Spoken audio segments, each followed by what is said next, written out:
daal crise bi war nañ ko gérer. dañ ko war a régler rapidement. rapidement voilà mu ngi noonu ñu àddu si beneen point doyen la fois passée waxtaane nañ ko muy wàllum fait divers ak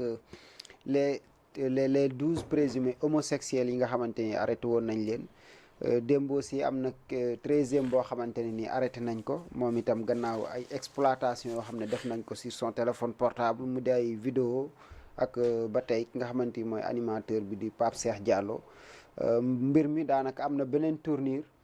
su lu soxal wàllum transmission volontaire VIH sida bi ban jàngat nga si defaat encore. waaw man de li ma ciy wax rek mooy c'est l'aspect sanitaire man qui me préoccupe. oui. du sax affaire homosexualité parce que c'est des gens yoo xam ni c'est la loi elle le punit simplement l'acte homosexuel boo xam ne dañ ko jàpp de manière flagrante ku ñu jàpp ngay def homosexualité am na ay chartu réew mi yu nga xam ni daf ko punir dañ lay jàpp dugal la ci kaso bi bés boo dajeek sa borom yaag mooma n'est-ce pas boo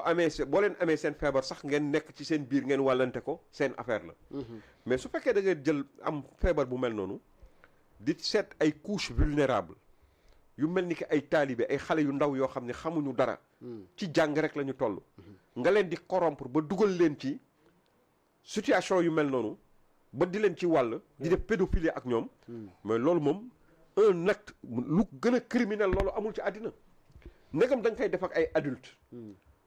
ay adultes yu nga xam ni maanaam moo xam jigéen la moo xam góor la ñu lay jàppe ko comme lu criminel waxantuma la ak boo koy def ak ay xaleel kooku c'est kenn mënu ko expliquer c'est une situation benn affaire la boo xam ni tey vraiment ku ñuy woon dana am fii ci réew mi doo ko gëm quoi parce que réew mi ni ñu ko xamee mooy réewu gëm yàlla au moins ak yenn soxor yi naka la ko nit mën a nekkee quoi il faut être vraiment psychopathe hein pour agir ainsi quoi un être déréglé pour am feebar di wër di ko wàllaatee exprès ku mel noonu maara day taali kooku mérité wul sax nekk ci kaw suuf kooku danger public la surtout nag man li ma ci gën a metti mooy li ñuy wax xaw ma jusqu'à quel point c'est vrai ou c'est pas vrai ay xale lu taalibe ay affaire yu demee noonu xam nga c'est des couches vulnérables c'est des gosses yu nga xam ne laissés pour compte dañuy taxawaalu ci mbedd mi ah benn waay bu amee xaalisam fa la ñëw taxaw nangam ak nangam ah dugal leen ci ay engrenage yenn yi mais negam mag la ñu mën a corrompre waxantuma la xale bu ndaw ah sur l'aspect politique gis nañ tey waa ànd sàmm jikko yi mais gannaaw seen communiqué ba tey def nañ une conférence de presse fustige yëf yi mu mel ne fañ taxawoon xëy na géej nañ see aujourd'hui ils se rendent compte que bon ils sont en train de dénoncer le comment dirais-je am na nu ma koy bëgg waxee l'inaction de Ousmane Sonko qui est le chef de la majorité c'est le chef de la majorité et c'est lui qui avait promis au peuple sénégalais boo leen ma falee li may njëkk def bokk na ci li may njëkk def comme priorité mooy la criminalisation de l'homosexualité c'est lui qui l'avait dit aujourd'hui même ses députés tey j'ai suivi même ses propres députés ñi ngi taxaw di ko joxoñ di kaas loolu nan dañu war a criminaliser homosexualité qu'est-ce qui les retient pourquoi celui qui aujourd'hui à la tribune de l'Assemblée nationale taxaw di kaas loolu pourquoi moom dugalul loolu na ko dugal kooku soxlawul taxaw di ko discours mais loolu moo lay wan ne la ay député de parti la ñu du ñu ay député du peuple parce que kooku loolu bu ko ñoroon day ñëw dem defi bind proposition de loi am ñëw déposer ko mais tu me diras que effectivement il y a eu des précédents des gens yoo xam ne bind nañu proposition de loi déposer ko kenn faalewu leen par rapport à cette question à quelle fin je ne sais pas qu'est-ce qui motive la majorité jusqu'à présent par rapport ak gëm-gëmam yooyu mu amoon lu tax appliqué wuñ ko ba léegi c'est une question que les Sénégalais leur posent une question une équation à plusieurs inconnus parce que ça ne se justifie pas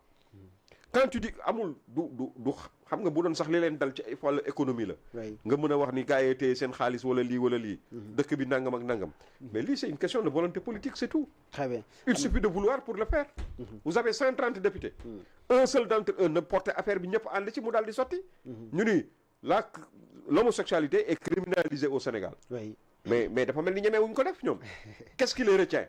Pour quelle raison? Il y a pas de questions que les gens sont en droit de se poser. Voilà. très bien am na solo dinañ si ñëwaat si loolu mais ñu teewlu Major Kandji moom ce matin mi ngi woon fële si Assemblée nationale levée immunité parlementaire bi moom un ancien gendarme expert si wàllum crime ak aussi wàllum justice aussi daanaka am na si xarañteefam ñu teewlu ko la régie bu dee yemb na ñu may ko doyen mu souffler en attendant réaction bu Major Kandji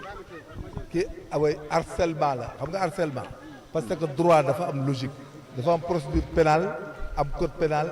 am droit pénal spécial nit mënoo ko toppee ay blanchiment d'argent ak enrichissement illicite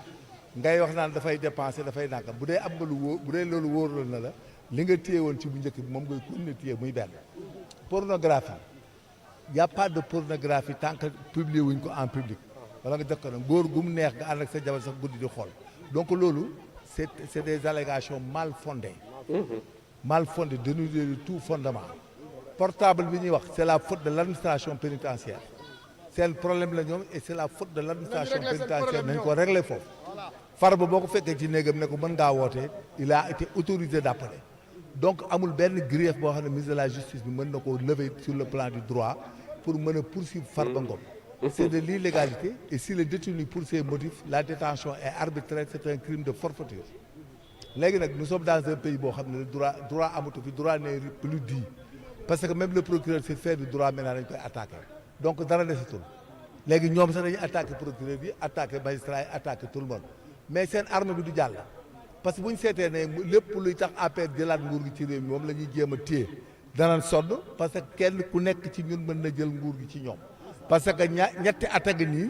expliqué wuñ dara loolu def ay manœuvre fexe ba tromper nit ñi par étape tey boo demee nga ne joxuñu ma lii buñ la ko joxe nga ne joxuñu la lële léegi li la dese mooy nekkuma président te yow nga jël nguur gi yor budget bi di ko doxal c'est-à-dire c'est une mascarade c'est une honte et puis frein la à la démocratie Absolument. frein la aux droits humains yoo xam ne Sénégal bu nekk war nga koo xeex et puis même les députés qui sont à l'Assemblée nationale là ñoom seen bopp sax dañ cee waroon a opposé wu farouchement parce que loolu ça donne une part de garantie aux députés au Parlement sénégalais pour l'instant et dans le futur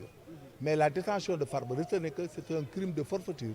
et si bu ñu ko détenir pour ça ils vont en répondre un jour amul werante. dana am jour boo xam ne ils vont répondre de cette détention Ça c'est clair. dossier bi xalaatoo mu am beneen tournure vu que ay kaamil brandir nañ ko en direct géré aussi devant la ministre Mais qui Yassine Aziz Yow Fall. la, hein? waaw ministre Yassine Yes. Fall ministre la pour l'instant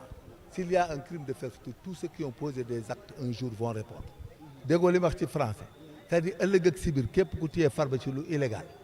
ñun danañ la mën a téye pour loolu